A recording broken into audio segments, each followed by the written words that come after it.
Creating a new profile on YouTube TV allows each family member to have their own personalized recommendations, watch history, and DVR library. It's quick and easy to set up.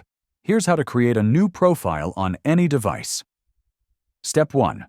Open YouTube TV. Launch the YouTube TV app on your mobile device, smart TV, or go to tv.youtube.com on your computer.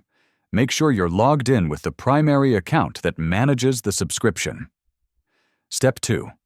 Go to Settings tab or click on your profile icon located at the top right corner. From the drop-down menu, select Settings.